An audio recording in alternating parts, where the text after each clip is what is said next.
สังฆเจ้าคุณพระอรหันตเจ้าอริยสงฆ์เจ้าจุตนจุองค์ได้เมตตาแผ่ปรมีมาเป็นนาวโลกุตรธรรมปกเกล้าเกษา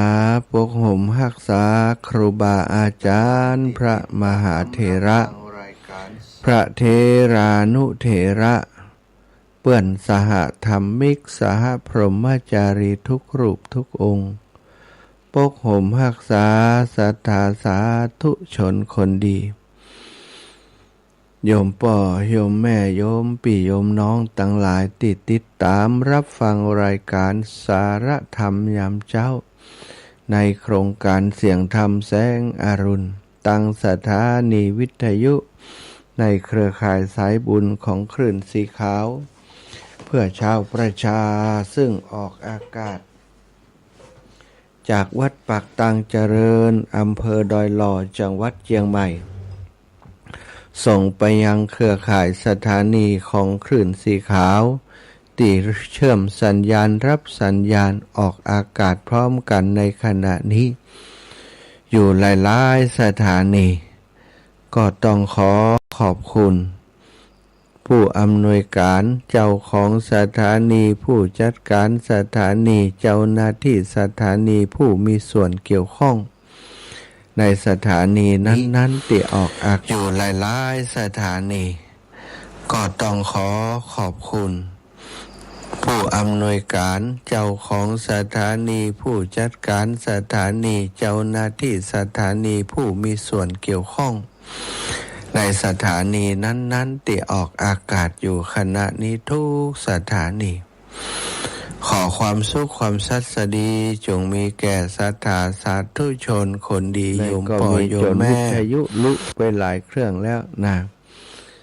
ก็เป็นบางคนก็สาเหตุจากนอนบ่หลับศรัทธาเปิดวิทยุมันก็ลับไปโดยลับตื่นก็ฟังอยู่อย่างนั้นก็ถือว่าเป็นสิ่งที่บ่มีปัญหายังเนาะเป็นสิ่งที่ดีโดยซ้ำไปเพราะว่าคณะรับอยู่นั้นบางเตื้อธรรมะเข้าไปในโสตประสาทเข้าไปทางหูซึมซาบเข้าไปทางใจขอผ่อนคลายเลยได้รับอย่างสนิทใจแต่คนเฒ่าคนแก่ถึงสนิทอย่างใดก็นอนบ่นักเนาะศรัทธาได้ตื่นขึ้นมา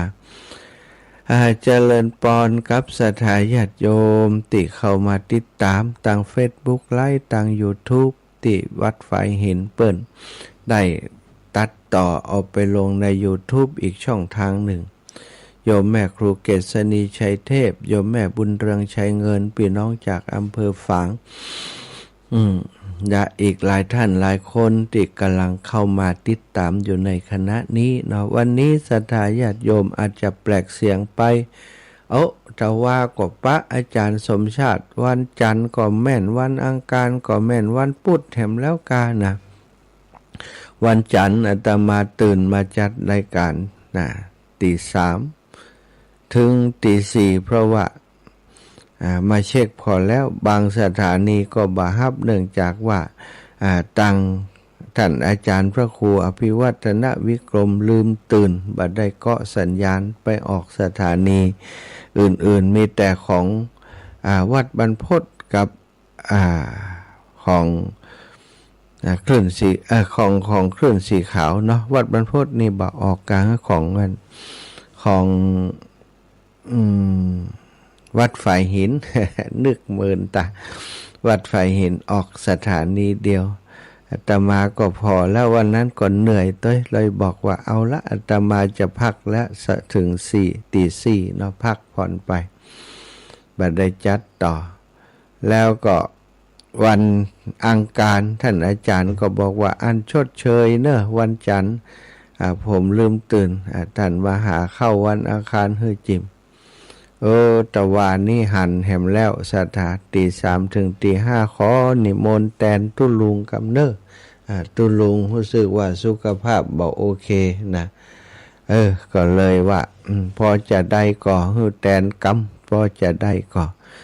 ศรัทธาญาติโยมคำร้องขอของครูบาอาจารย์ได้บ่ได้ก็ต้องได้ไว้ก่อนเนาะ เรื่องอื่นก็ว่ากันทีหลังจริงๆแล้วถามว่าเหนื่อยไหมเพลียไหม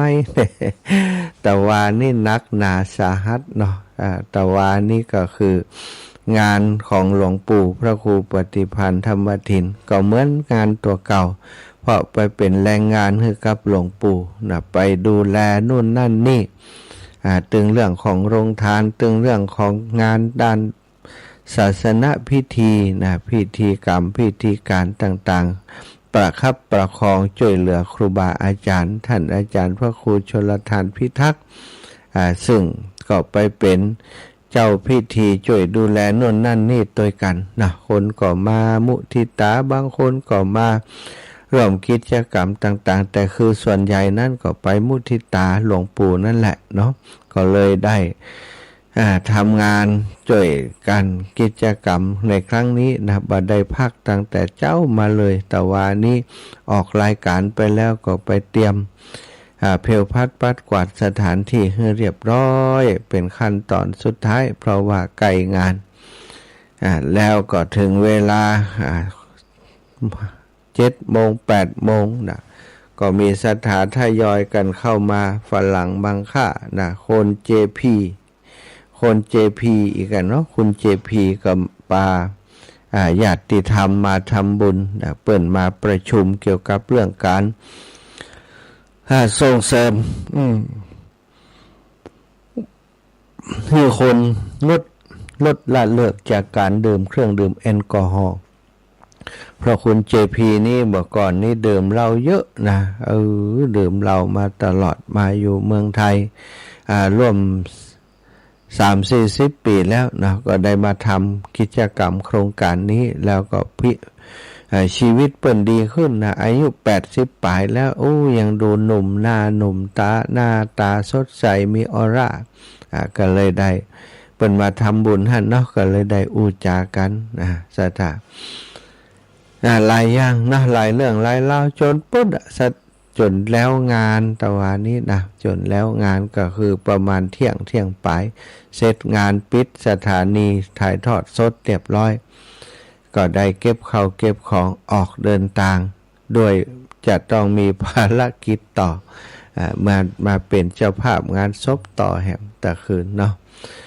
ศรัทธาญาติโยมจะนิดจะเหนื่อยอย่างใดเมื่อมีหน้าที่มีความรับผิดชอบร่วมกับครูบาอาจารย์ในพื้นที่ในฐานะเป็นพระสงฆ์นักจัดรายการของคลื่นสีขาวนักเอาเบาสู่ดูแลช่วยเหลือกันไปศรัทธาฟังรายการอยู่ตั้งบ้านมีความคาดหวังว่าสถานีจะออกรายการธรรมะตามปกตินะตามที่ครูบาอาจารย์เปิ้นรับผิดชอบจัดรายการตุลุงยองส่วนใหญ่เปิ้นก็บอกค่อยเอาเทปออกนะศรัทธาเปิ้นก็จัดรายการสดเพื่อประโยชน์ที่ศรัทธาที่ติดตามรับฟังจะได้สื่อสารสองทางฟังแล้วโทรมามาจาได้ฟังแล้วก็เข้าใจทันทีได้ฟังสิ่งดีๆได้ทางฟังสิ่งใหม่ๆจากตุลุงตลอดเวลาอันนี้ก็ถือว่าเป็นคุณูปการตุลุงได้สร้างประโยชน์กับเครือข่ายสายบุญของคลื่นสีขาวของเฮามากนักหนาเนาะสาธุเอาละวันนี้ปบปาการก่อนที่จะอุจาสารธรรมนำเรื่องราวดีๆต่างๆมาสนทนามามาจากกับศรัทธาอีปอยอีแม่ต่างหลายก็จะได้ไหวพระสวดมนต์กันเสียก่อนเนาะกราบพระพร้อมกันเนอกราบ1พุทโธเมนาโถกราบ2ธัมโมเมนาโถกราบ3สังโฆเมนาโถอิมินาสการเรนะพุทธังอาภิปูชยามิอิมินาสการเรนะธัมมังอาภิปูชยามิอิมินาสการเรนะสังฆังอาภิปูชยามิอะระหังสัมมาสัมพุทโธภะคะวาพุทธังภะคะวันตังอภิวาเทมิกราบสวากขาโตภะคะวะตาธัมโม ธัมมังนะมัสสามิกราบสุปฏิปันโนภะคะวะโตสาวกสังโฆสังฆังนามามิกราบนะโมตัสสะภะคะวะโตอะระหะโตสัมมาสัมพุทธัสสะนะโมตัสสะภะคะวะโตอะระหะโตสัมมาสัมพุทธัสสะนะโมตัสสะภะคะวะโตอะระหะโตสัมมาสัมพุทธัสสะพุทธังสรณังคัจฉามิธัมมังสรณังคัจฉามิสังฆังสรณังคัจฉามิตุติยัมปิพุทธังสรณังคัจฉามิตุติยัมปิธัมมังสรณังคัจฉามิตุติยัมปิสังฆังสรณังคัจฉามิตติยัมปิพุทธังสรณังคัจฉามิตติยัมปิธัมมังสรณังคัจฉามิตติยัมปิสังฆังสรณังคัจฉามิอิติปิโสภะคะวะอะระหังสัมมาสัมพุทโธวิชชาจารณะสัมปันโนสุขโตโลกาวิทูอนุตตโรปุริสธัมมะสารถิสัทธาเทวมนุษย์สานังพุทโธภะคะวะติสาวากขาโตภะคะวะตาธัมโมสันทิฏฐิโกอากาลิโกเอหิปัสสิโกโอปันนายิโกปัจจตังเวทิตาโพยุติอุปติปันโนภะคะวะโตอุชุปโนภะคะวะสังโฆยะปฏิปันโนภะคะวะโฆสามิจิปฏิปันโนภะคะวะกราบพระพร้อมกันเนอสัทธาตั้งหลายกราบหนึ่งพุทธังวรันตังศิระสานะมามิกราบสองธัมมังวรันตังศิระสานะมามิกราบสามสังฆังวรันตังศิระสานะมามิไหว้พระสวดมนต์ทำวัดเช้าโดยกันเรียบร้อยแล้วสัทธาก็บางคนก็หาตื่นมา บางคนก็ยังรับอยู่นะรับตื่นนะก็ฟังธรรมะสวดมนต์โดยกันไปเนาะแล้วก็ต่อจากนี้อาตมาจะได้นำธรรมพื้นเมืองเรื่องนิพพานสูตรมาเด็ดเธอศรัทธาญาติโยมติดตามกราบพระพร้อมกันเนอศรัทธาตั้งหลายกราบหนึ่งพุทธังวรันตังศิระสานะมามิ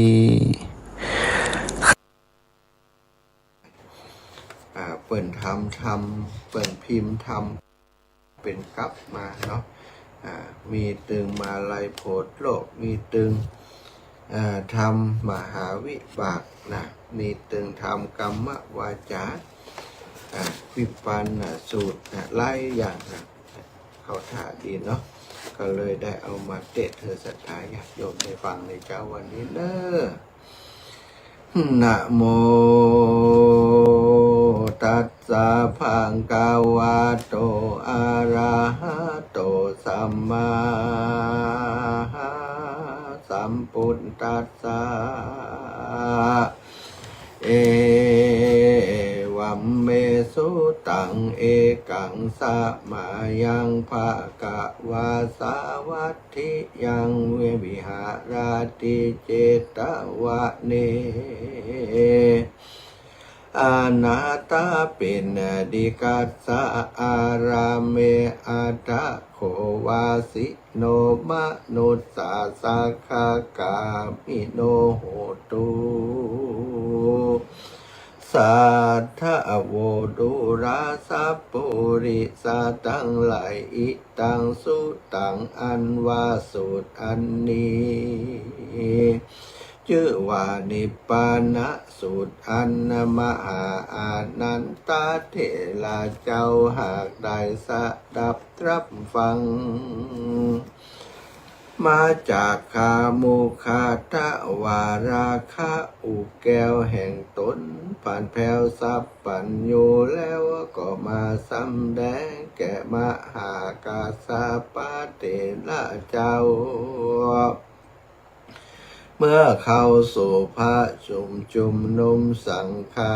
ยนาวันนั้นว่าปันเตภะกาวากาเตคาเดมะหากาสาปเถระเจ้าอันว่าพระปิ่นเก้าโปติญาณเมื่อยังตอละมานอยู่ป่าเจตวันโปรดปันนาสัตว์ทั้งสี่หมู่ในที่อยู่ทำกลางแห่งสงฆ์นั้นนาว่าปุญญังนามกัตตพังสีสังนามรักขิตังเมตตาการุณาโมทิตาอุเปกขานามากัตตพันติภิกขเวดุราภิกขุทั้งหลายปุญญังนามาอันชื่อว่าบุญทั้งหลายปันติเตนะผู้มีปัญญาเปิงกระทำแต่และสีลังนามาอันว่าปินี้ผู้มีปัญญาเปิงหักษาเหือมันนาอันว่าเมตตากรุณามุทิตาอุเปกขาผู้มีปัญญาปึงจำเริญภาวนาแต่และภิกขเวโดลาภิกขุทั้งหลายเหตุดังเลือพระตถาคตกล่าวว่าหือตันหักษาศีลและภาวนานั่นจาหิโดยมีแต่และสัตตานามาชื่อว่าอันว่าสัตว์ทั้งหลายในโลกย่อมวิปโยควิโภคย่อมวิปโยคเพผวนสัตว์ตึงมวลติมาบังเกิดเอากำเนิดในสงสารย่อมมีกำปานปาปานปะมาป่าปานบอดเตียงบันหูความเหี่ยงป่วยปางแม้นจักมีภาลากำลังเปียงดังจังมีสัมปติมากว้างเหลือหลายก็ยังตายบ่เวนบ่มีจ้องหลีกเล่นไปจากความตายประการหนึ่งนั้นหนาไผบ่อาจกฎหมายหูใดยังปีเดือนวันยามตายเต้ามีแต่พระมุนีนายสัมมาสัมพุทธเจ้าและอาริยสงฆ์โคตรเงาอระหันตาเหตุนี้นาผู้มีปัญญาจงพิจารณาหือที่หือหูแจ้งตีเป็นแก่นเป็นสารคือศาลาเข้าของเตตานเพื่อตัดยังมัดเฉละธรรมกรรมตะนีอันจักได้ไว้เป็นติอุปธรรมเป็นปาเทยังคือข้าวห่อเป็นสาเบียงต่อต่างไปกางกรุงไปกวนกงควายหาปัจจัยตึงสี่ฮือแม่นตีกองทำนั่นเตอภาการหนึ่งนั้นนาผู้บ่เอาแก้วเจ้าถึงสามประการเป็นติเปิงอาสะไหลก็บ่อาจจัดคำ ต่างไก่ยันกวางคือบ่อาจคำตาตั้งวัตตะสงสารนั่นแลภิกขเวดุราภิกขุทั้งหลายปุคคลาผู้ใดมีศีลห้าศีลแปดศีล10รักษาภาวนาพรหมวิหารถึงสี่จะมีอายุสัก อายุเตียสอาเนยนิสงส์ที่11ภาการตามดังพระชินนามันหากเตสนาไว้ว่าสุขังสุปฏิสุขังสุปฏิพุทธตินาปะปะกังสุปินังปัสสติมนุสสานังปิโยโหติอามานุสสานังปิโยโหตุเทวตาลักขันตินาสัสสะอาคิวาวิสังวาสัตถังวากามติตุวาตังจิตตังสมาธิยติมุขวันโนวิปัสสิทติอาสัมมุลโหกาลังกะโลติอุตตริงอัปปติวัชชันโตพระมะโลกุปโคโหติอัตถกถาอันนี้อานิสงส์หากจีจากไขว่าปุคคลาผู้ใดเอาเมตตาเป็นที่เปิงจำเริญธรรมมาจุวันบอกขาด1 ยาม1 ยามรับก็หากเป็นสุขเหลือหลาย2ตื่นขึ้นมาก็สำบายจมชื่น3บ่ฝันไล่ฮือตื่นตกใจ4แม่นไปตั้งใดก็มีผู้หุ่มหักไข่5ผูงปีศาจน้อยใหญ่ย่อมปิญาแปลง6เทวดาเตรียมแปลงวงแวดเฝ้า7พยาปิดและหอกดาบน้ำเล่าก็บอกคาหือตาย8จิตใจมุ่งหมายเป็นสมาธิได้เร็วรีบด่วนเก่าใบหน้างามแลบล้วนผ่องผิวใส10สติบ่หลงไหลเมื่อจักกระตามการมารานา11กันสมปันยังบ่อาจถึงยังมักกะพละผลย่อมมีจันพรหมเป็นที่บังเกิดอันนี้เป็นอานิสงส์อันล้ำเลิศแห่งเมตตาเอกเทศารวมเป็น11ข้อว่าโดยอันย่อพอเข้าใจความนี้และนาประการหนึ่งเล่าคนทั้งหลายมีอยู่3 จำพวก1มีโตสะตัณหามานะไสใหญ่ว่าจักกระทำบุญซะเพราะส่วนตั้งตนจำพวกหนึ่งนั่นมีแต่โลภะมัจเฉลธรรมกรรมทะนีเต่าหุ่มหีไว้บ่ใจเตตันว่าจักรักษาแต่สิ่งสิกขาบาลศีล5ศีล8จำพวกหนึ่งนั่นบอกกฎ8ภาวนาบ่ใจปัญญาลำเปิงสังขารตัวเก่าเต่าว่าคืดเล่าว่าจักหือตานรักษาศีลบ่หันความจริงแจ้งจอดปล่อยหือโมหะครอบบังใจโอนาตั้ง3 จำพวกนี้นาพวกใดจักไปรอดนิพพานก่อนนั่นจาโยตนังเตตินะสีลังลักขันติปุคคาระผู้ใดมีแต่หือตานบ่รักษาศีลดังอันปุคคละผู้นั้นเกิดมาจากนาเขาของสัมปติจ้างมามวลมากมีแต่หาราศีรูปเรางามบ่ได้ซ้ำเป็นผู้ไรตึงตั้งกำลังและปัญญาก็บ่อาจจักคำดงหนาปากกว้างคือบ่อาจคำตาตั้งโอกาสสงสารนั่นแล อันว่าปุคคลาผู้หักษาแต่ศีลอย่างเดียวบ่หู้กึดเหลียวว่าจักหูตานและภาวนากันเขาเกิดมาชาติหน้าก็จักมีรูปสง่าเลิศเหล่างามแต่หากำลังและสัมปัตติบ่ได้ก็บ่อาจจักข้ามไปใหญ่คือโอกาสสงสารนั่นแลผู้ขาลาผู้หือตานรักษาศีลเต่าว่าบ่ได้ภาวนาก็อันกันเขาเกิดมาชาติหน้าก็บ่ตกถอยจาสัมปัตติมั่งบุญมีรูปกายก็งามดีสละอาจเต่าว่าได้ขาดตั้งปัญญาคือบ่มีปัญญาแจ้งจอดบ่หูแจ้งลอดต่างตามบ่หูตั้งกรรมอันเป็นบุญและเป็นบาปเหมือนดังผู้มีกำลังและเข้าของมากสมทองเต้าว่าตาถึงสองหากบอดก็บ่อาจจะไปรอดเมืองแก้วเนละปาน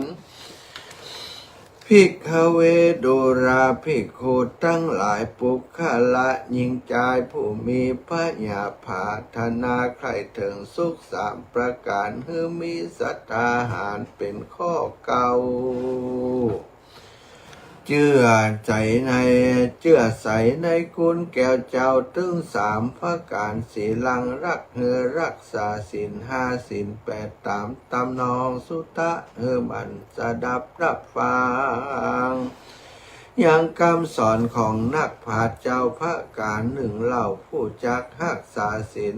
ได้จริงแบบเบาได้จริงแบบเบาตามดังพระพุทธเจ้าหากเทศนาว่ามูลแห่งศีลนั้นนามีหาพระการคือหิริมีความละอายต่อบาปโอตตัปปามีใจสะดุ้งขยาดเก่งกลัวยังกำมืดมัวตั้งบาปขันติมีความกำอดต่อสิ่งอันเป็นอันตรายลายหยาบนานาอันหนึ่งมีเมตตาบอกขาดกรุณา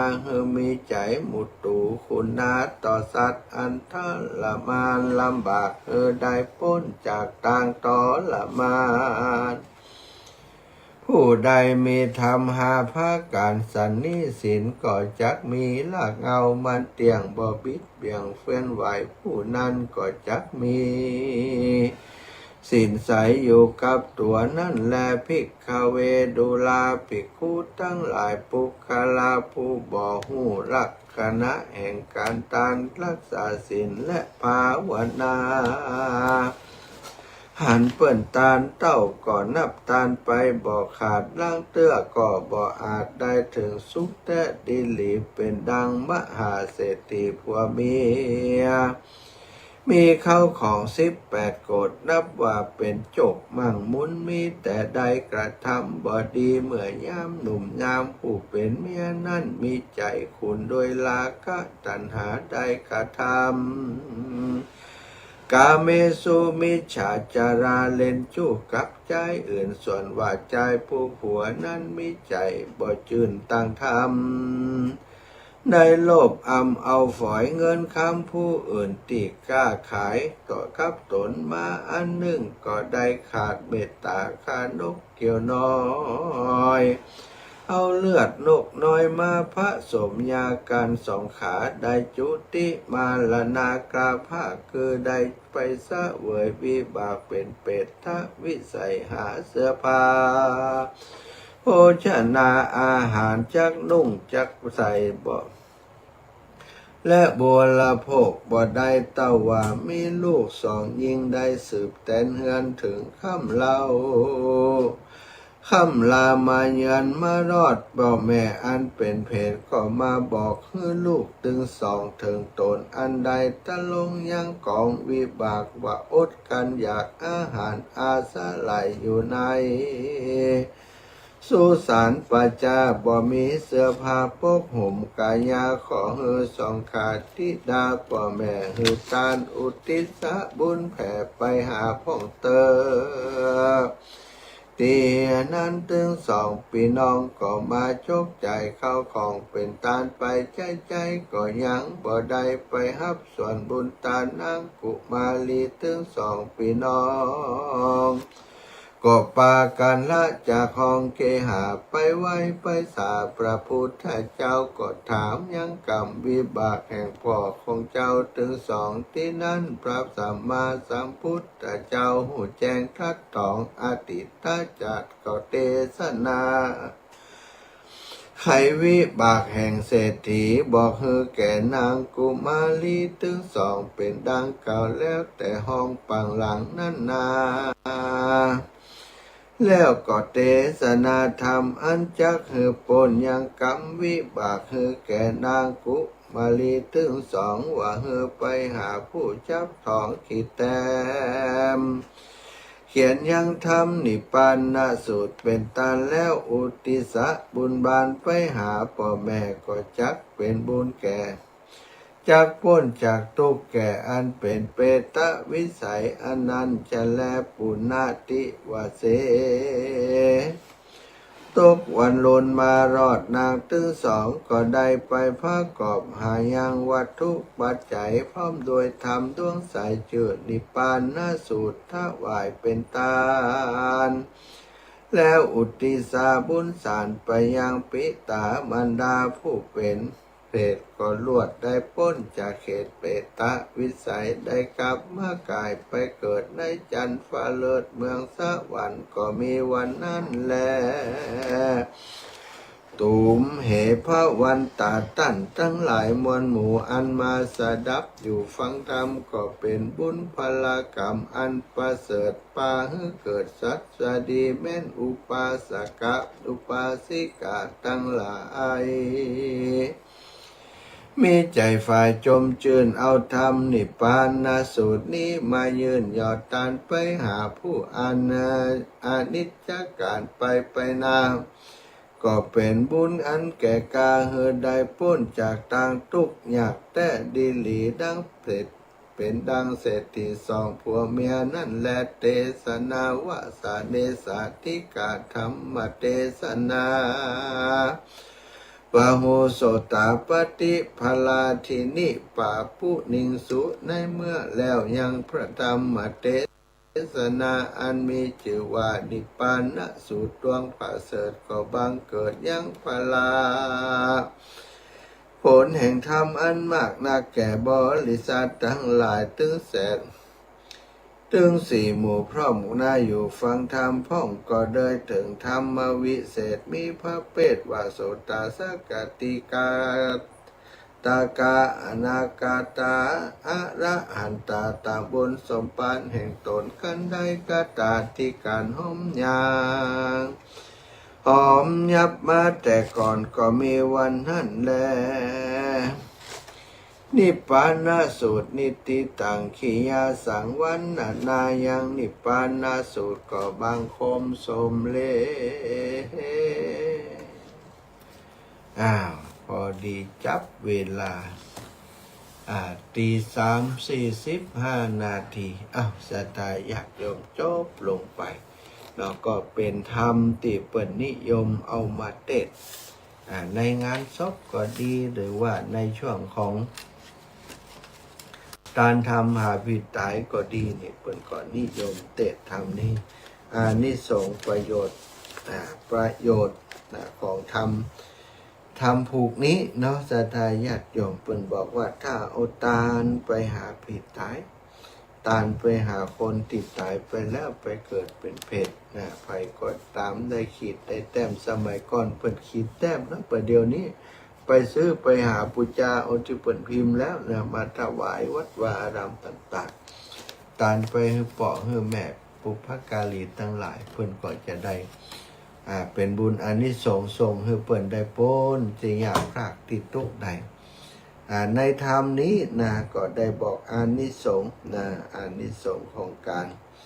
บุคคลผู้ใดเอาเมตตาเป็นที่ปึ้งจำเริญอยู่ทุกวันบ่ขาดอานิสงส์หากที่จะไขว่าปุคละผู้ใดเอาเป็นที่ปึ้งจำเริญทุกวันคืนบ่ขาด ยามรับก็หากเป็นสุขเหลือหลายนี่สถาถ้ามีเมตตากรุณาคือพรหมวิหารธรรมนั่นแหละเนาะคนที่สวดมนต์ไหว้พระคนที่มีเจริญธรรมพรหมวิหารธรรมเป็นเครื่องอยู่เครื่อง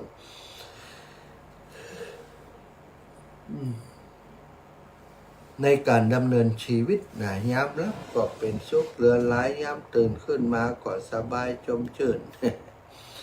บ่ฝันร้ายเธอตื่นตกใจนี่สตาคนที่ฝันร้ายนั่น ถ้าสวดมนต์เหียมีเมตตาเหียหน่อยเจริญเมตตาไปใจนะอันฝันร้ายตกตื่นตกใจก็จะหายไปคนมีเมตตาไปทางใดก็มีผู้ที่หุ่มฮักพุงปีศาจน้อยใหญ่ก็ฮักปีญาแปลงเทวดาเตรียมแผงวงแวดเฝ้าเทวดาก็เฝ้าอารักขาภัยพยาพิษหอกดาบทั้งหลายบ่มีที่จะมาเบียดเบียนคนผู้มีเมตตาใจจิตใจมุ่งหมายเป็นสมาธิได้เร็วนี่เวลาทำสมาธิปฏิบัติธรรมก็จะเข้าสมาธิได้เร็วใบหน้าสงบงาม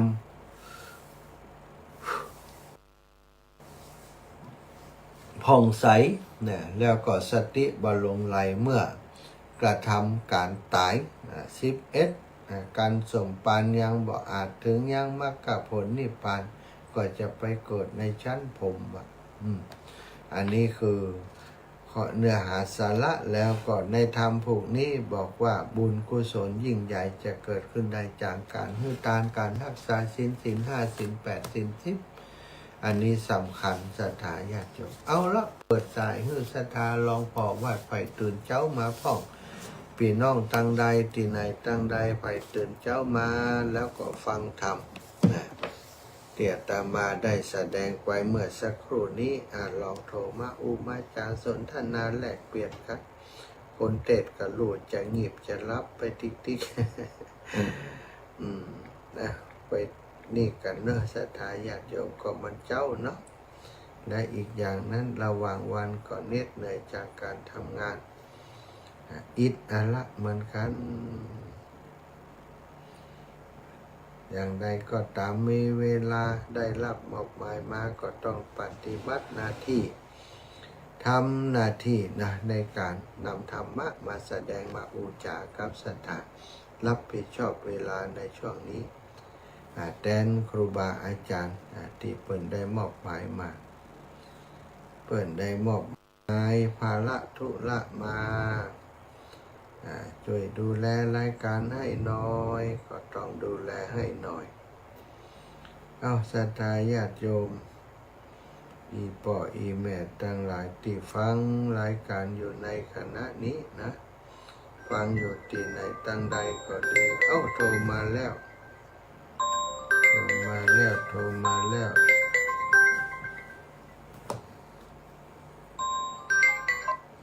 แม่ฟองจันทร์ตื่นแต่เช้าเลย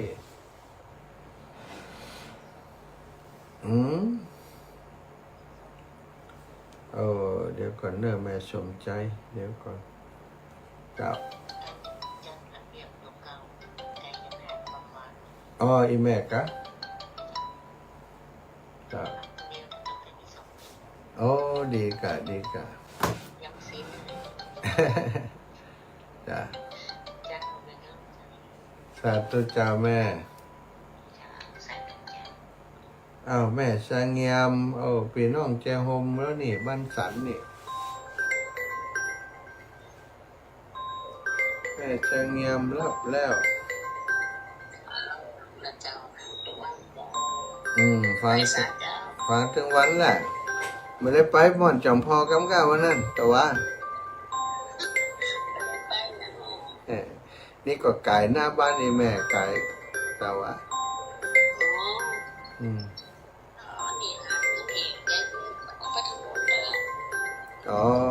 วันเขาไปก่อนนี่แม่เขาไปวันที่อย่างนี้ไปวันที่12ข้างหนึ่งแล้วก็กลับก็12 13 14กลับ14แล้ววันที่17ปิกไปแหม7 18 19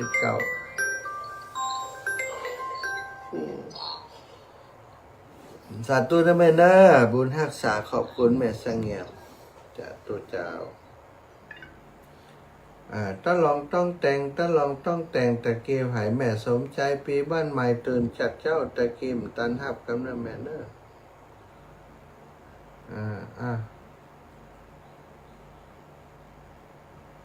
อ้าวสาธาญาติโยม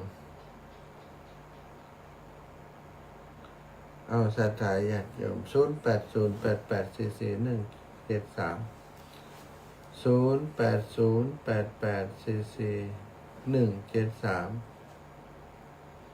เอาสาธาญาติโยมเนอะโทรมาอุมาจามาสนทนากันได้อยู่ที่ไหนตั้งใด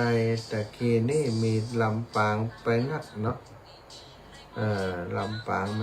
มีดอยหลอกคนหนึ่งหรอมีดอยหลอหนึ่งคนมีดอยหลอหนึ่งแม่นิดกรสวรรค์ปงนองเวียงปะเป้าอันนี้โทรมาเมื่อใดตะกี้ครับสิกะตะกี้แต่กะแม่นิดกรสวรรค์นี่ฟังตั้งใดแม่นิดนี่ตั้งปงนองนี่ยังบัดว่าพูดถึงว่าวิทยุนี่บ่มีนะเนาะแม่นิดกรสวรรค์แต่ว่าแม่นิดโทรมาตะกี้แม่สุแก้วสอนศรีนุสรศรีลาพรศรีเตี้ยเจ้าแม่แม่สุแก้วฟัง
ต้องมี3อ่อนอ่อนน้อมนะอ่อนน้อมก็หมายถึงความอ่อนน้อมเคารพปูชาแสดงความมีความเคารพนับถือพ่อแม่ครูบาอาจารย์ผู้ที่คือความอุปการะอย่างทำนองเนี้ยนะก็เรียกว่ามีความอ่อนน้อมอ่อนหวานเนาะอ่อนหวานกะ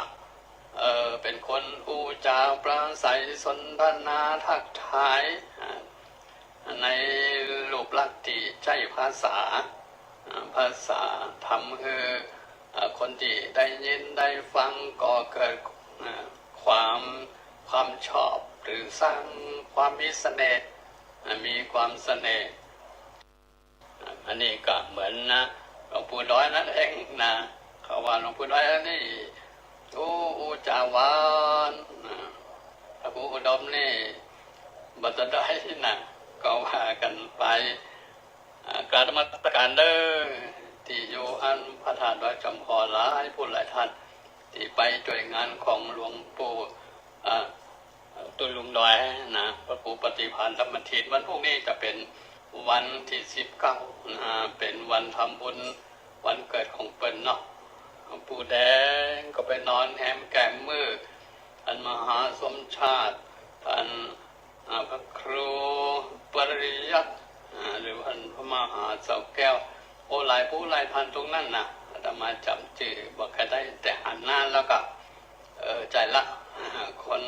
หรือว่าพระสงฆ์องค์เจ้าเป็นลูกศิษย์ลูกหาของหลวงปู่ตุลุงตุลุงดอยกับนมัสการเด้อเดี๋ยวอีกอ่อนหนึ่งนะอีกอ่อนหนึ่งก็เรียกว่าอ่อนโยนดีนะมีท่าทางสุภาพเรียบร้อยนะเรียบร้อยอันนี้ก็เป็นเรียกว่าเป็นคนเป็นมนุษย์ต้องมีนี่แหละ3อ่อน3อ่อนคืออ่อนน้อมอ่อนหวานอ่อนโยนอ่อนแอบัใจเด้อเอาละเนาะในเบื้องต้นนี่เดี๋ยวจะเวลาแล้วเดี๋ยวจะเวลาเดือนไหลไปก็หลายนาทีเนาะเดี๋ยวจัดเทศสรุปมาถึงไหนสรุปมาถึงที่ว่านางเกษณาติดตามป่อของเปิ้นและก็เทวดาบ่งบอกตนตังในละมิตให้หนตังเนี่ยได้ไปถึงป่อของเปิ้นที่เป็นจ้างอยู่ในป่าลึกซึกใหญ่ตรงนั้นแล้วก็พอไปพบไปป่านางก็คือความเคารพนับถือผู้ชาผู้เป็นป่อก็ทำให้การอยู่ตรงนั้นปราศจากอุปสรรคโดยเฉพาะก็โมติเป็นลูกน้องของป่อของเปิ้นนะก็คือพญาจ้างนั่นนะเป็นมีลูกน้องหลายเนาะเป็นหมื่นเป็นพันเป็นหมื่นก็ดูทั้งนั้นแหละแต่ว่าพอเป็นได้รับทราบข้อมูลอย่างตั้งหลายต่างๆจากผู้เป็นป่อของนางก็หยุดยั้งความดุร้ายนะความดุร้ายก็นางก็อยู่ในป่าอยู่กับป่อตนพยายาม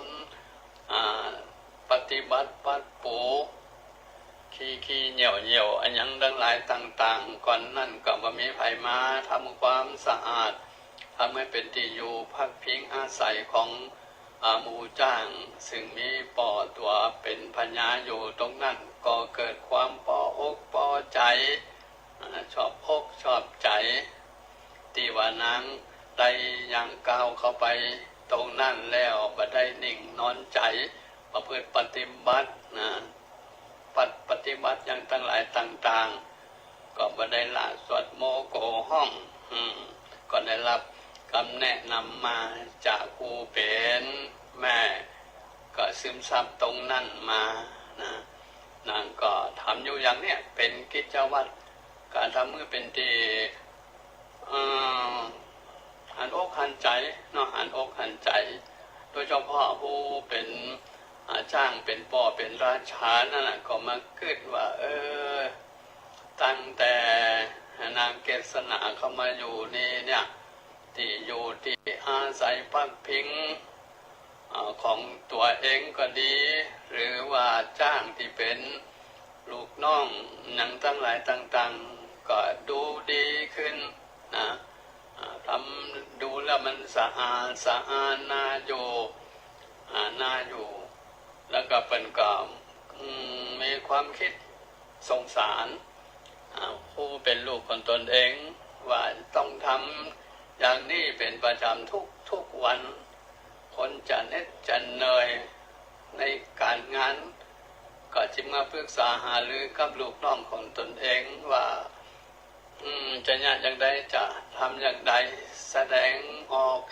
ในความที่เก่งอกเก่งใจอยู่นะอาจารย์ที่เป็นลูกน้องที่ตัวฉลาดพอหันปัญญาจ้างคนตนเองเนี่ยนิ่งๆประการที่จะเอื้อนอันอย่างออกมาชัดเจนก็จึงถามว่าโอ้ตัวป่อปัญญามีอันอย่างอยู่ในใจกาหรือว่าสบายอันอย่างใดกาอย่างนี้นะก็เป็นก็เลยเผยความจริงว่านางเกษณาเนี่ยตั้งแต่อย่างก้าวเข้ามาสู่ในป่าในดงติปักผีปิงอาศัยของเฮาเนี่ยเขาก็ก่อเกิดความดีอกดีใจชื่นอกชื่นใจแล้วก็หันว่านางนี่เป็นคนที่มีศีลมีธรรมมีกิจวัตรที่ดีข้าไหว้บูชาผู้เป็นป่อก็ดีแสดงความเคารพนับถือต่อสู่เจ้าทั้งหลายแล้วก็นางก็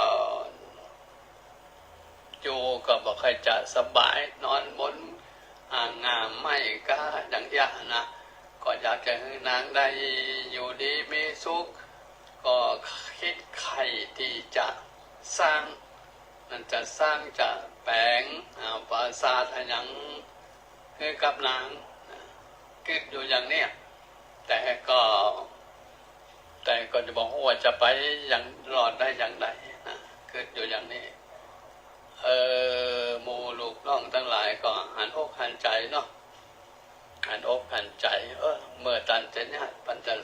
สร้างจะทำก็อนุโมทนาแหละสาธุบางตัวบางเจือกนี่ก็เสียสละถอดงาของตัวเองออกเพื่อจะเอาไว้รวมสร้างปราสาทกับนางอยู่บางตัวก็ถอดถึง2 งาบางตัวก็ถอดออกงาหนึ่งก็ทำเสียสละกัน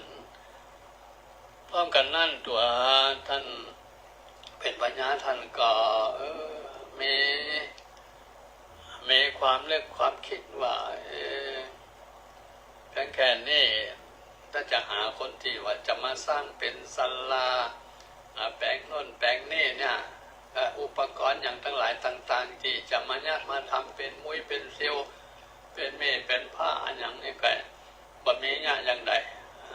เป็นก็เลยระลึกคิดอยากจะอธิษฐานร้องอธิษฐานว่าด้วยบุญสมภารแห่งข้าเนี่ยที่ได้เป็นพญาจ้างเป็นราชาของหมู่จ้างทั้งหลายเนี่ยก็ตั้งตัวตั้งตนมาในทางที่ดีอยู่บันไดผิดศีลผิดธรรมอันยังก็เป็นไปในลู่ทางที่ก่อให้เกิดความดีมาโดยตลอดโดยบุญสมภารก็อยากจะเป็น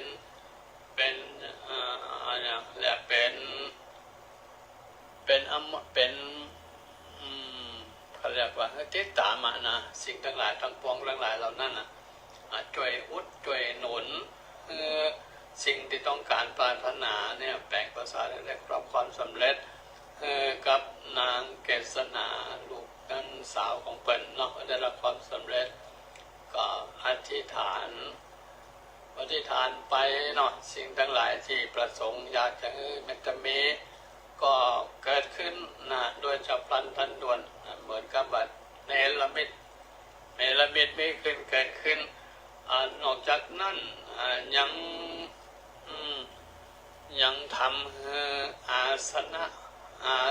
ะหรือว่าอาสนะของท่านเท้าสักกะเทวราชหรือว่าพระอินทร์ก็ห้อนไปถึงพุละแต่อาจของท่านการทำปกติท่านก็อยู่สบายนั่งก็ดูบาดเจ็บคนเจ็บอะไรอย่างนั่งนิ่มนวลสบายแต่ว่าวันนี้รู้สึกว่ามันแข็งกระด้างมันก็น่าจะมีอะไรอย่างสักอย่างในเมืองมนุษย์ท่านกับปอนตาพอลงมานะพระอินทร์เป็นมีตานักดูเขาเรียกว่าสหัสเนตรสหัสกับพันเนาะเนี่ยก็คือตาปอนพอลงมายังโลกโอ้ก็หันความเดือดร้อนในป่าลึกซึกใหญ่ด้วยว่ามีปัญญาจ้างนะมีความปรารถนาอยากจะสร้างปราสาทเนี่ยให้กับลูกของตัวให้กับลูกของตนก็จึงเนรมิตตัวเองหรือแปลงร่างเป็นคนเฒ่าอีกอะ เป็นคนเฒ่าอย่างที่เจ้าเขาจะทำเสียงเป็นคนเฒ่านะไปที่ป่าเด็กเสิร์ฟใหญ่ที่จ้างทั้งหลายอยู่เด็กจ้างทั้งหลายอยู่ตรงนั้นก็ไปแสดงตัวแสดงตนอาสาจิตอาสาบขึ้นจากได้รับผลตอบแทนอะไรอย่างสักอย่างเนาะก็ว่ามาเป็นยังไม่สอบถามเป็นอย่างกันดีแล้วเนาะว่าเป็นอย่างละเดี๋ยวตัวแห่งลุงเนี่ยตัวแห่งปอเนี่ยก็จะช่วยสร้างช่วยแปลงได้มาคิดกะสตางค์อะไรอย่างสักบาทอีนะ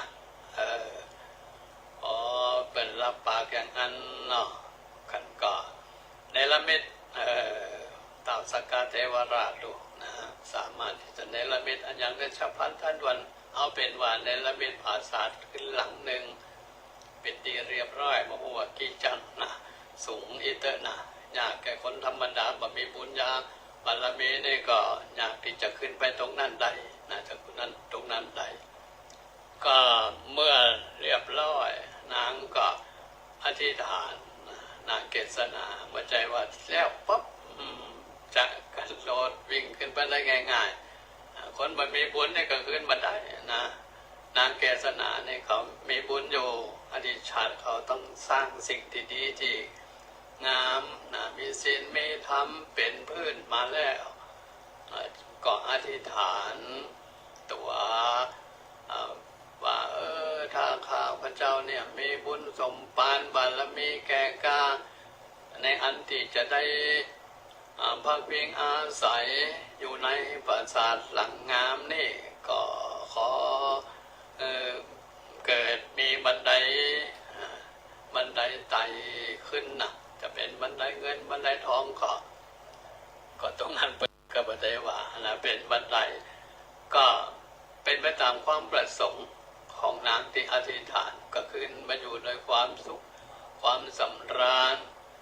มีกิจภาระธุระอันยังที่จะปกป้ากับปอกกันตนเองท่านก็มาอธิษฐานลงมาทำกิจวัตรเป็นประจำไหว้สาบูชาไหว้พระสมาทานสิ่งที่ดีที่งามเพื่อเป็นบุญสมปานให้กับตัวกับตนต่อไปอันนี้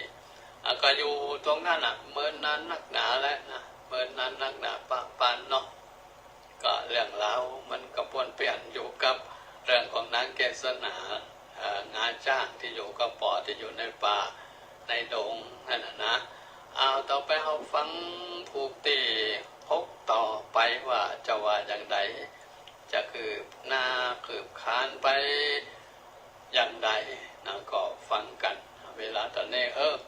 เอาละ5 โมงเกินแล้วนี่จะพอกันนี่น่าจะพอว่าเร็วๆสักน้อยเนาะ ใจรับฟังกันต่อไปเด้อ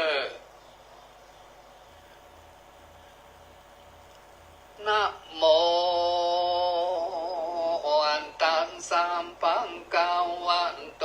อะระหะโตสัมมาสัมพุทธัสสะ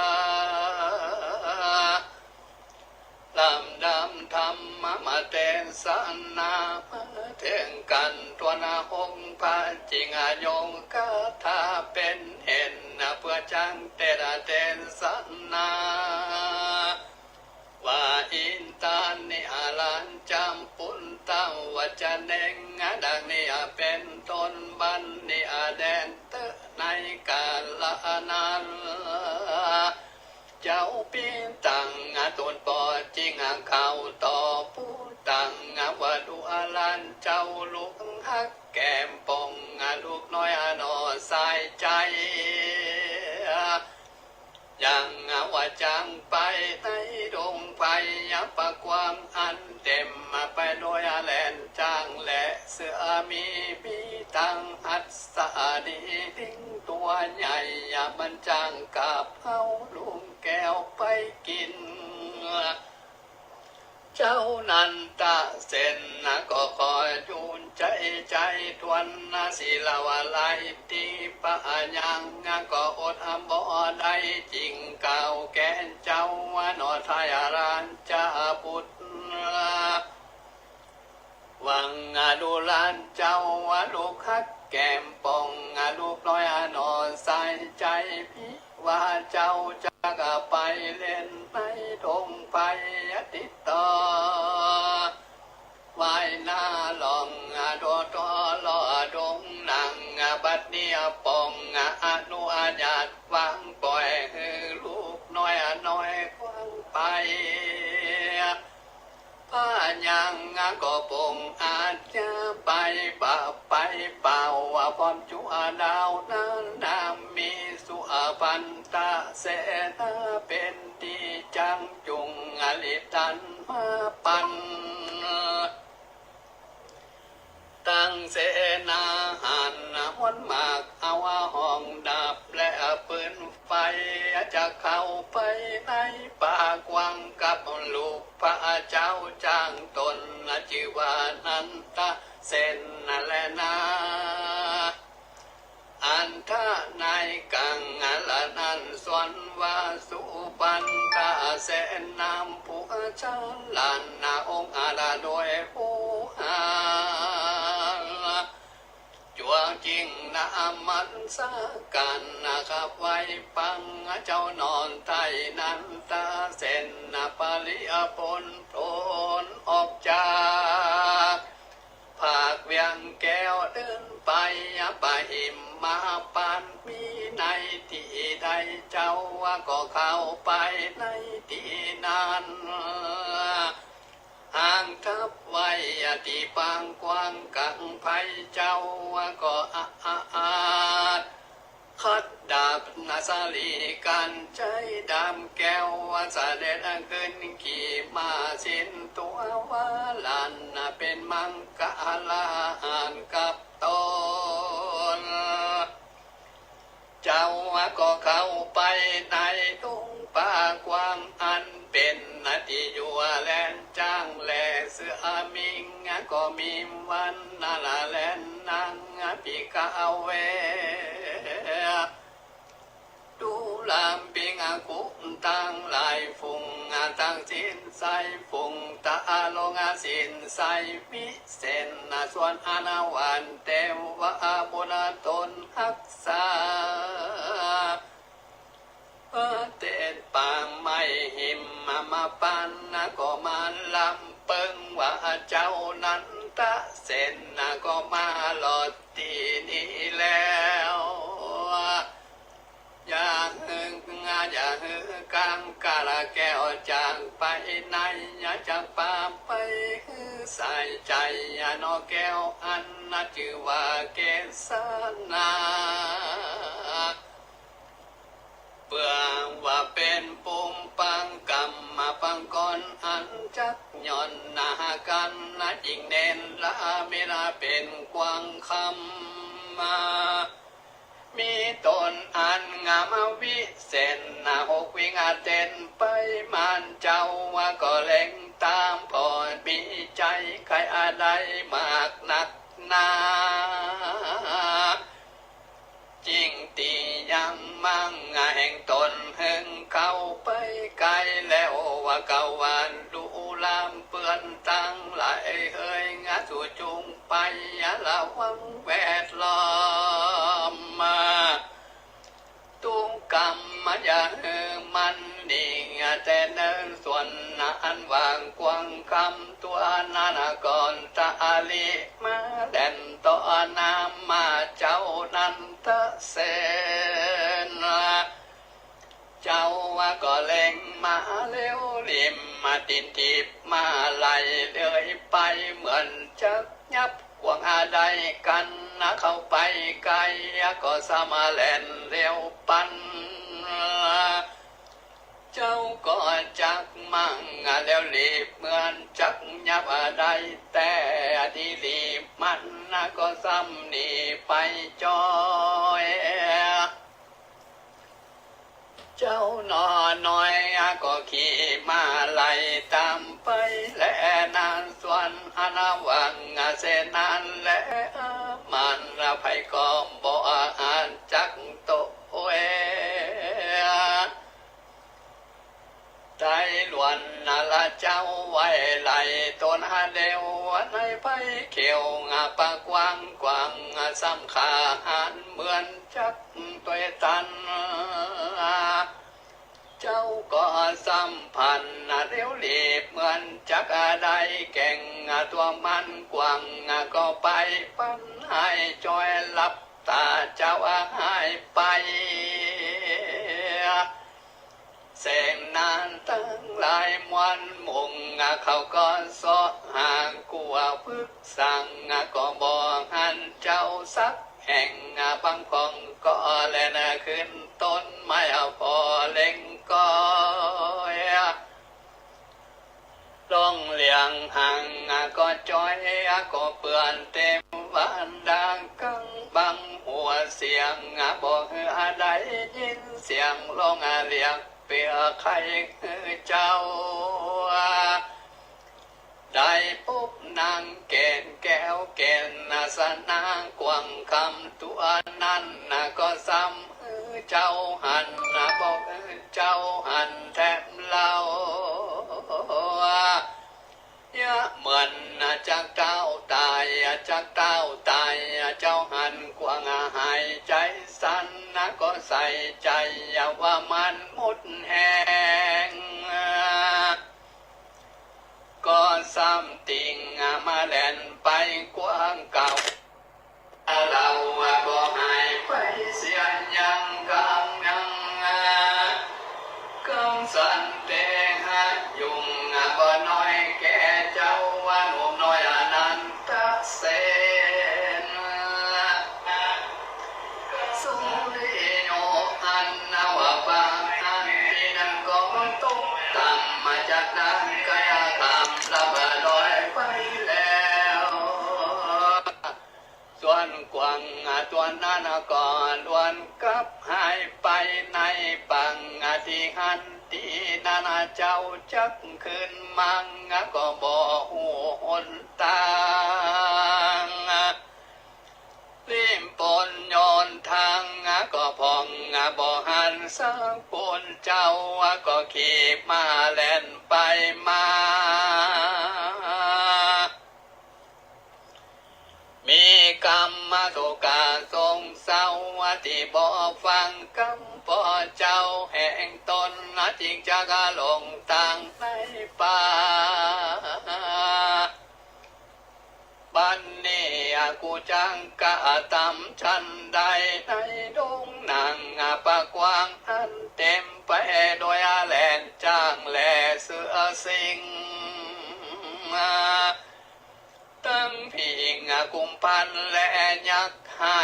อันเดียวต้องไปไกลดงมีตา งปุงตุงและจะแข่งอันลาเลนะแก่ป่าไม้เรื่องนั้นต่างป่วยเข้างามมาแลงว่าให้กังป่าไม้ลากินเกียงมันได้ยินเสียงจังและเสียงมากองจากมังเกนาคากูตายเจ้ากานิ่งใจชนะนี้แล้วก็จริงเข้าไปสู่ลมไม่เฟยนาเจ้าก็ล้วนนามัดมาไว้แล้วส่วนนาต้นแก้วก็กำไว้วันตายังลูกการแต่งวาดาในปังถูกแหล่งลานสากลของจุงมาช่วยรักษาตนและมาแก้วคือปนจากภัยยังเด็ดแล้วเจ้าก็คือสู่ปนไม่สุมกันก็หลับไปหันและนาลันตีย่างกันว่ากลางคืนลุงสายฟ้าปุ่งเรียงรายเจ้าก็ขึ้นไปย้อนไปไม่ใหญ่เพื่อพอหาพ้นไปโยธาจริงไปห่างยังยอดผาสาดแห่งนั่งเกศสันนั่งมีรันสามีโซภาใสผ่องเลี่ยมมาต้องสายตาเจ้าก็ขานิ่งใจว่าผ่านศาสตร์อันนั้นลอยว่าเป็นของเต็มวาดาและกลุ่มพันยักษ์ให้เปิงมิงจะแลเจ้าจริงลงมังจากต้นไม้แล้วก็มาแก้วแห่งตนบ่มีกังวลสังสกาญาติคือนาขีมาแก้วเสนาทุวาลาดนำไปนั่งเจ้าพ่ออนใจเข้าไปสุ่งที่อยู่นางแก้วเกศสันอังมีมังกาได้ทำไรห้ามปัญโยชน์ในวันเดียวก็หล่อนที่นางแก้วย้อนเกศนางก็เปื่อนเต็งว่าบุราหักนำไปเจ้าก็ไปหันใส่ห้อยตินจ้างตั้งลายมีส่วนกันมวนามังไว้ว่าเป็นที่อยู่แห่งจ้างตั้งลายเพิ่งมีจะและว่าอันแล้วเจ้าก็ซ้ำจักมาแห่งตนแอวไปในที่นั้นแล้วจริงจักหันผาจันแก้วไอมีวันลายพระการต่างจันนั้นเจ้าก็ขานิ่งใจวามผาศาสลังนี้ลอยว่าที่กูขึ้นอยู่ปลายไม่หันนั้นเจ้าจริงกวางปงจักกาดูลานเจ้าภาษาเถยขออินดูคุณนางข้าลงป่าเข้ามาหาที่นี่เตอ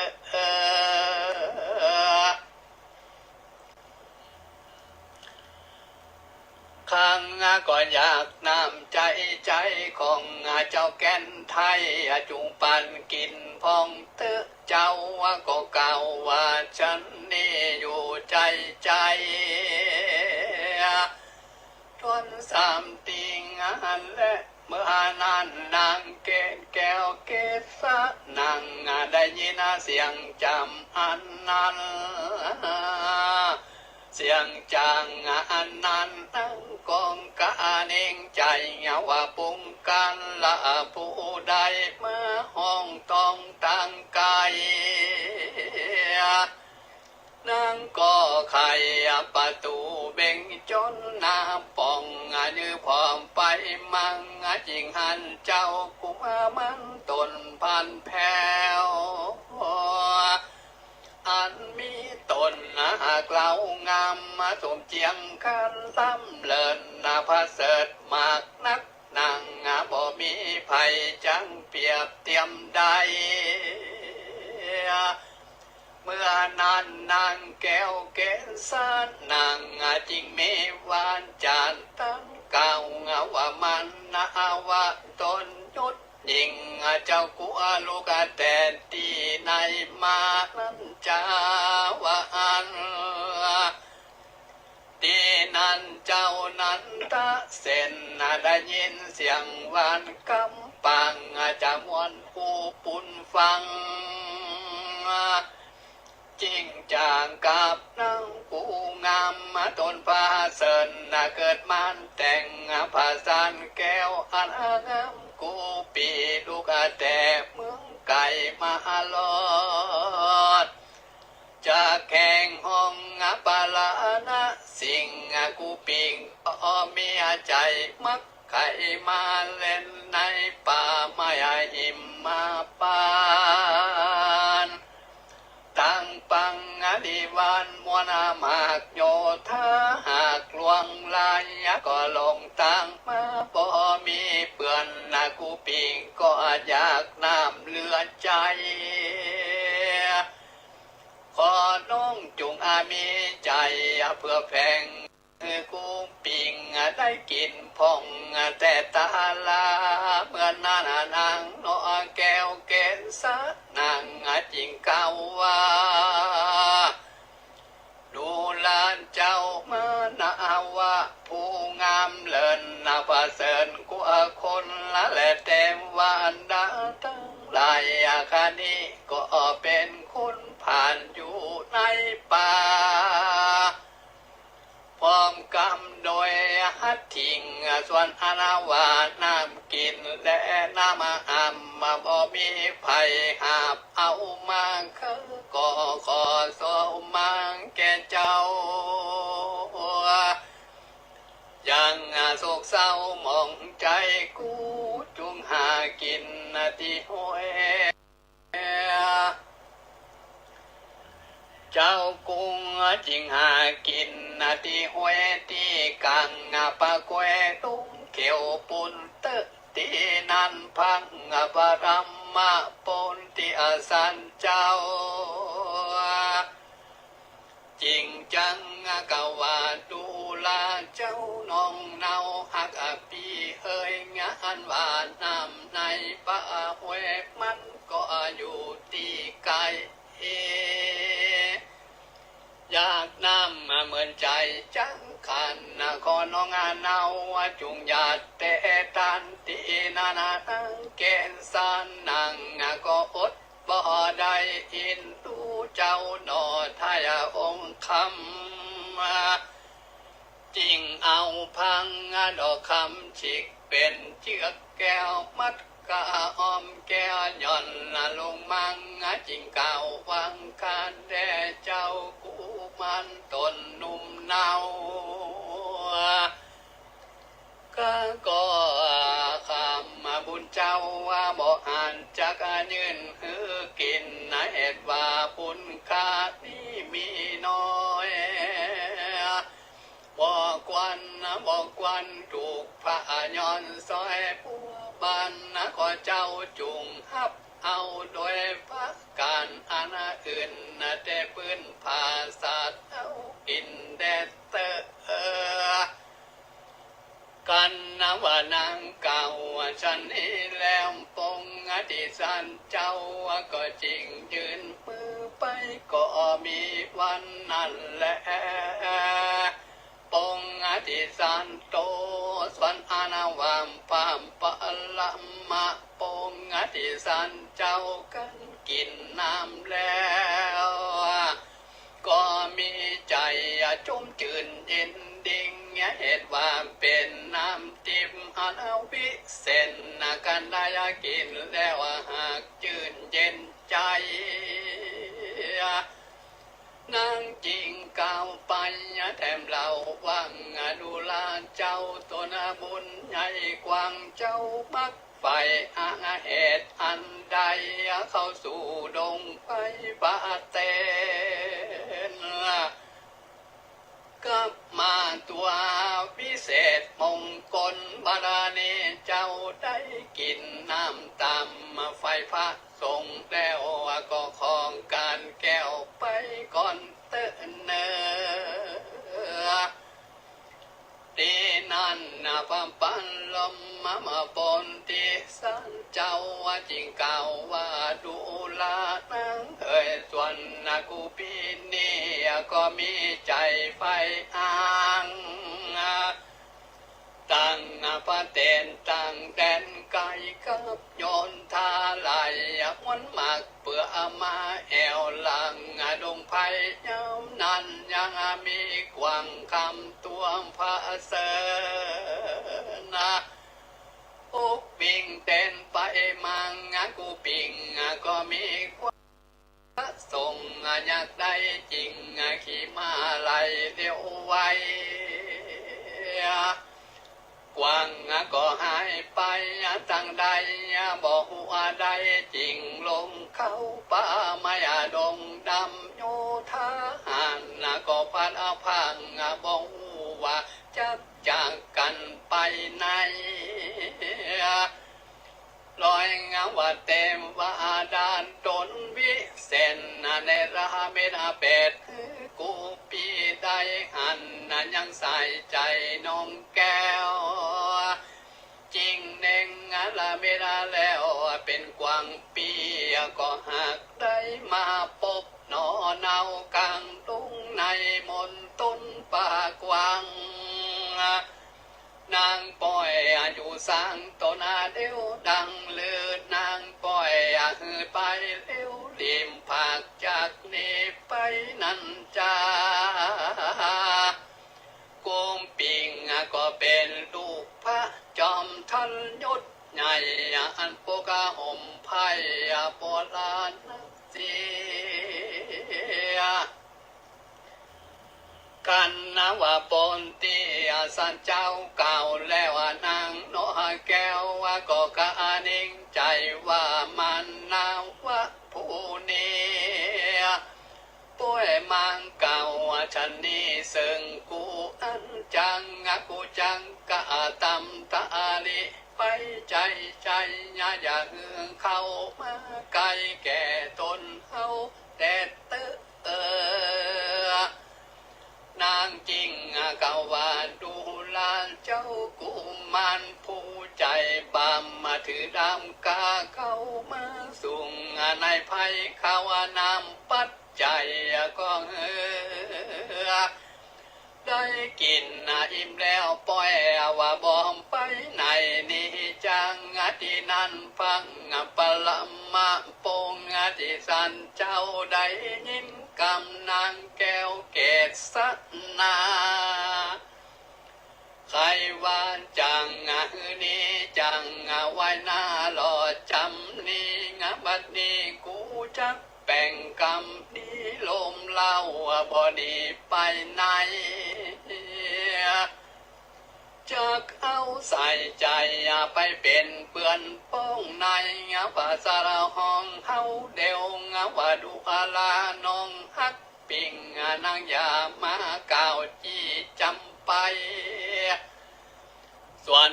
ว่าในไพ่เดียวเต้นมีตังสัตสิ่งอังอาสะลายประการหนึ่งนำมาสมุทรลายโยดน้ำน้อยสนไหลหอมป่าเนื้อน้องวิ่งเล่นดำพุดเต้นไปมามพักกันหนึ่งอินผาจาในตายังหูวังบ่ไหลไปดูลานเจ้าน้องหักแก้มปิงจุงฟังที่ถ้อยคำจาส่วนกงปีนี้นางก็เป็นดังหินผายังตั้งบ่หอนว่ากว่าไหล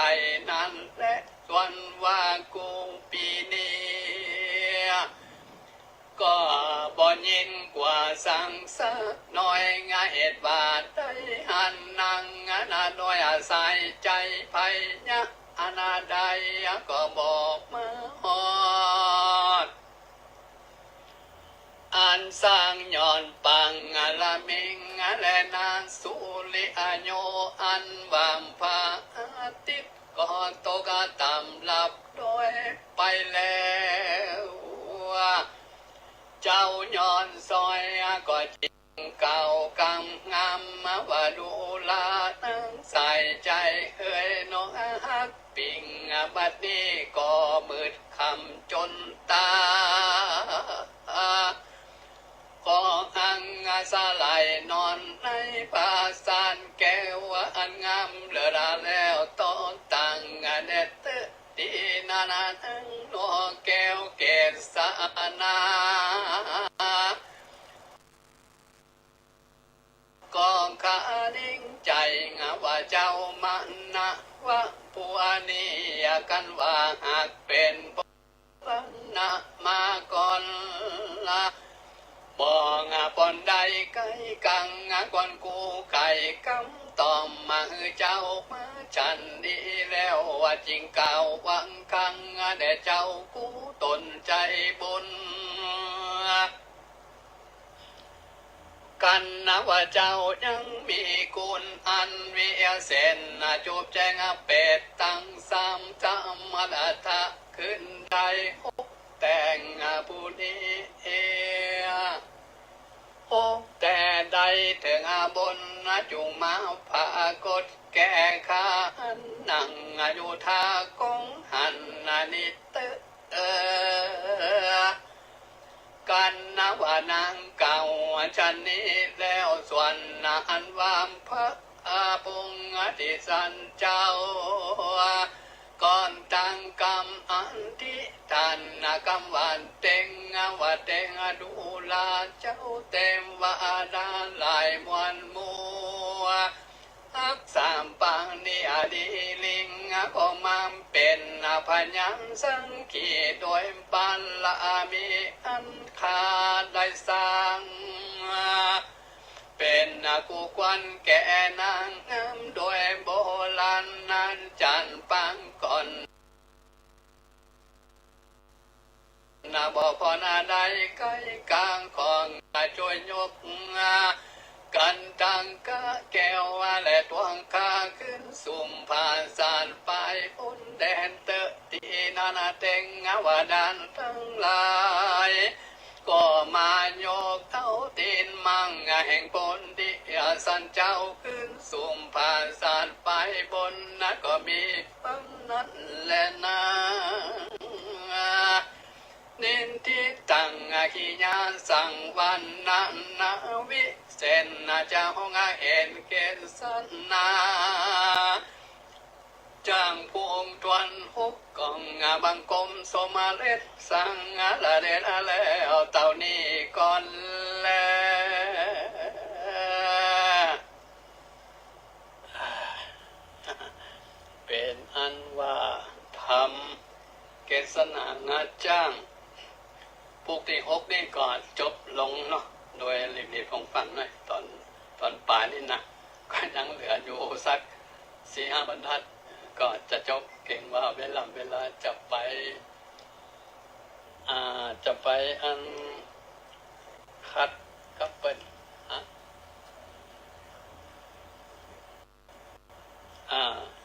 จบแล้วตอนนี้จะได้ก็ขอศรัทธาหรือท่านผู้ฟังทั้งหลายเนาะก็ฟังรายการที่จะได้ลงไปตามเฟซนั้นก็แล้วกันนะว่าอย่างไรก็คงจะสรุปคงไม่เวลาแล้วมั้งสรุปนิดหน่อยเนาะก็ยังเพื่อนอยู่ในป่าในดงป่าหิมพานต์นะหลังจากที่ว่าตะกี้ก็สรุปในปุกที่5ก็ยังเหลือติดเดียวว่าอันได้หันไปถึงเจ้านันทเสนซึ่งเป็นราชบุตรหรือว่าเป็นลูกของเจ้าพญาเมืองปาราณสีก็อยากที่จะไปล่าสัตว์ ในป่าในดงก็ขออนุญาตกับพ่อของตนเองเป็นก็ห้าการอยู่หลายครั้งหลายครั้งแต่ก็ไม่ได้สำเร็จเนาะในสุดมาก็พ่อก็เป็นกระใจอ่อนก็เองอนุญาตให้เจ้านั้นเสร็จเนี่ยปามบริวารลูกน้องปากันไปล่าสัตว์ในป่าในดงพอไปก็ไปปะใส่ดูจะเป็นกวางคำนะก็เป็นที่พออกพอใจที่ว่าเจ้านั้นเสร็จหันใส่กวางคำก็เกิดชอบสู้ก็เลยนัดกันว่าอ้าวสู้ช่วยกันเลยช่วยกันพวกทั้งซ้ายทั้งขวาไปจะไปมันเล่นหลอดไปนะเล่นหลอดไปไหนแต่ว่าอัน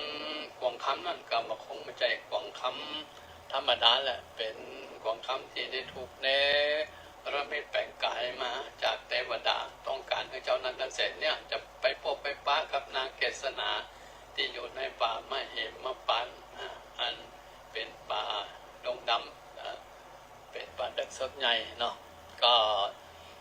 เจ้านั้นเสร็จก็พยายามจะไล่ติดตามติดไ